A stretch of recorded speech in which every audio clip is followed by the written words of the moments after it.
Mbappé a rejoint le groupe hier. Les Bleus jouent face à l'Islande demain soir pour le compte des éliminatoires de l'Euro à 20h45. Et notez qu'hier soir, l'Allemagne et l'Argentine ont fait match nul en amical à Dortmund. Score final, 2 buts partout. Voilà, c'est la fin de ce Flash Sport. Très bonne journée à tous. 7h45, l'invité du jour, en direct sur 92.3 et en vidéo live Facebook, sur la page RGFM. Et à 7h45, on va parler d'un beau projet culturel qui va se mettre en place, qui va être lancé officiellement ce dimanche. Projet de collectif Lilananda autour de ce projet. Il s'appelle Mythologie, la voix d'une ville. On va tout vous expliquer d'ici quelques secondes. Le temps pour moi d'accueillir un petit peu tout le monde ce matin. Claire Vaillant, bonjour. Bonjour. Chanteuse au sein du collectif Lilananda et instigatrice de ce beau projet. On va en parler. Kauta Rukuya également, bonjour. Bonjour. Chanteuse donc dans le projet notamment, et c'est un autre projet dont on va parler qui s'appelle la chorale Arc-en-Ciel internationale. On va parler de tout ça également parce qu'il y a une grosse actu dimanche.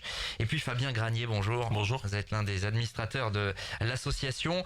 On peut rappeler déjà le collectif Lilananda. Les gens qui écoutent l'agenda sur cette antenne notamment sont habitués à vous voir un petit peu passer dans certaines communes. C'est quoi exactement le collectif?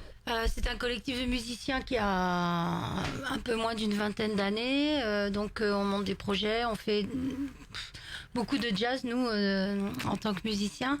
Et on fait aussi de l'action culturelle, c'est-à-dire comme on habite dans cette ville, on a envie de participer, de faire des choses avec les habitants, et on fait ça depuis quelques années.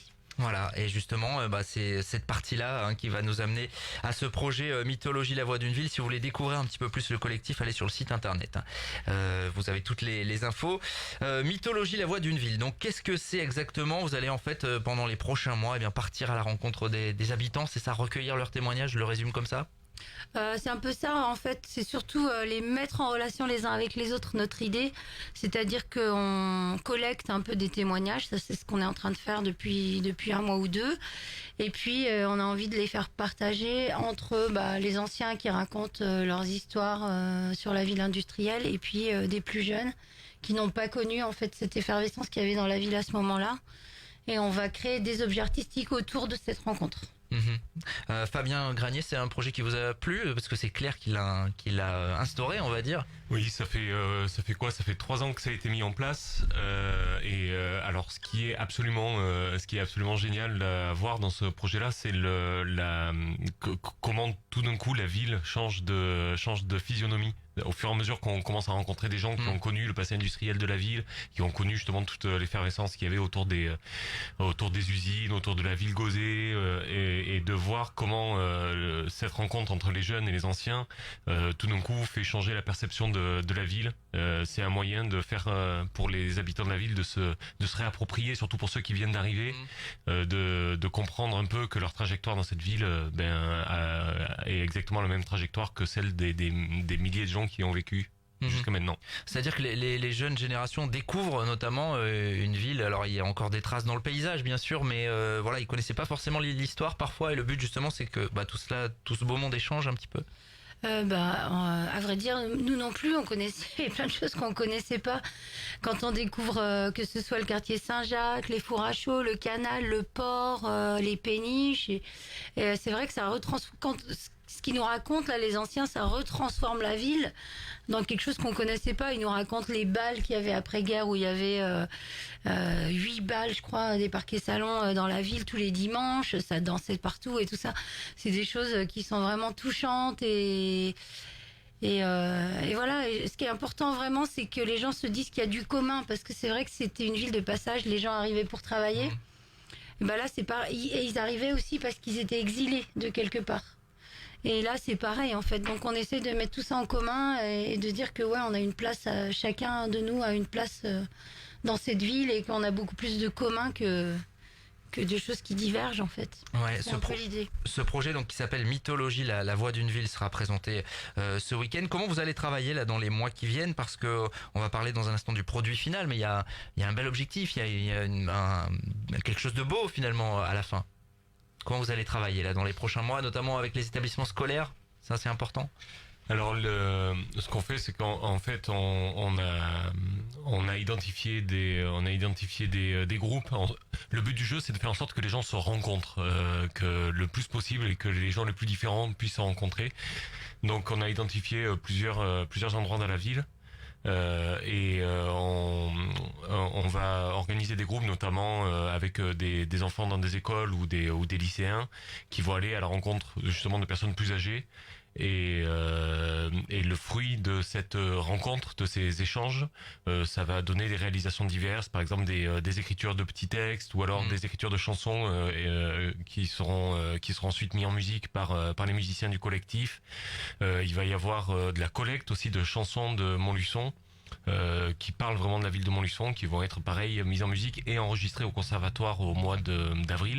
Ouais. Et donc il va y avoir toute une série de réalisations artistiques qui vont être faites comme ça et qui vont être présentées ensuite à la fin de l'année, les week-ends des 16 et 17 mai à Montluçon, avec un grand événement où il y aura donc toutes les restitutions de ces travaux et un grand bal et un concert de toutes les chansons qui ont été faites et des chansons de Montluçon, et où tous les participants au projet de tous âges et de tous horizons vont se retrouver justement autour d'un moment festif. 16 mai au Mupop, c'est la date finale finalement de tout ça, où tout va aboutir, mise en musique, etc. Donc c'est là que vous intervenez, où chacun va apporter un petit peu sa pierre à l'édifice.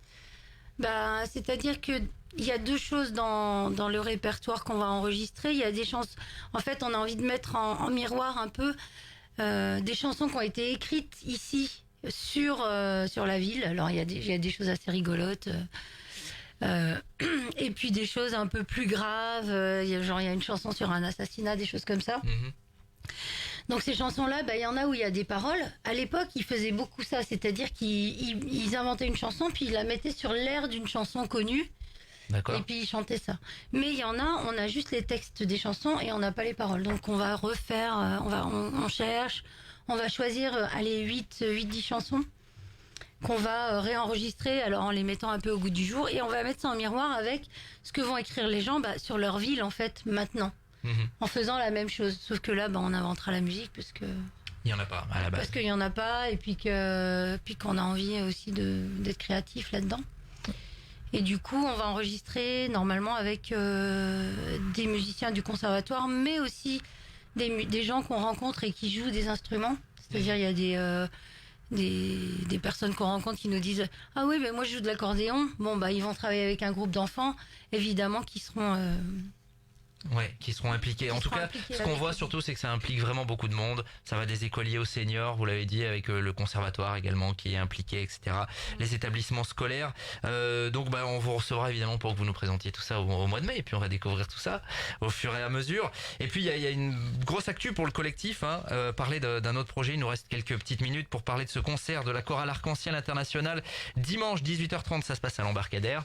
Qu'est-ce que c'est la chorale Arc-en-Ciel ? Alors la chorale Arc-en-Ciel, c'est un collectif de filles qui viennent d'un peu loin, qui sont venues et qui se sont mis ensemble, qu'on a mis ensemble pour faire de la musique.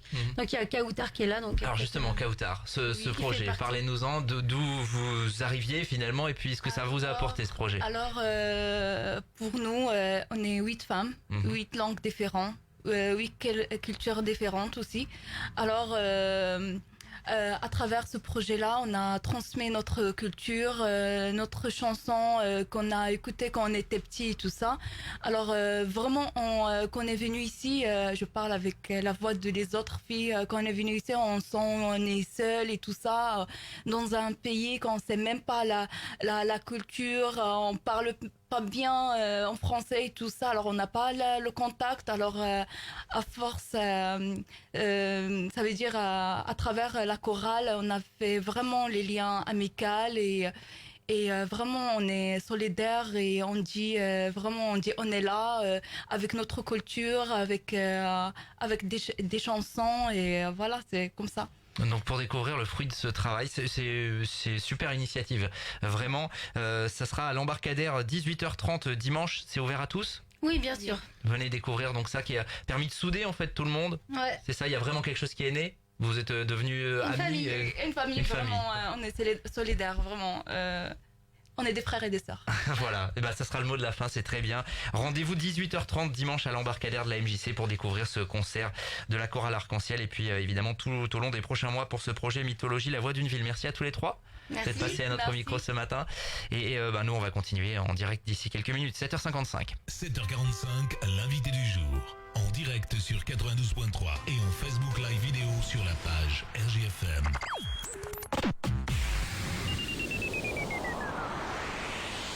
Attention, c'est parti. Qui est le spécialiste manuel ?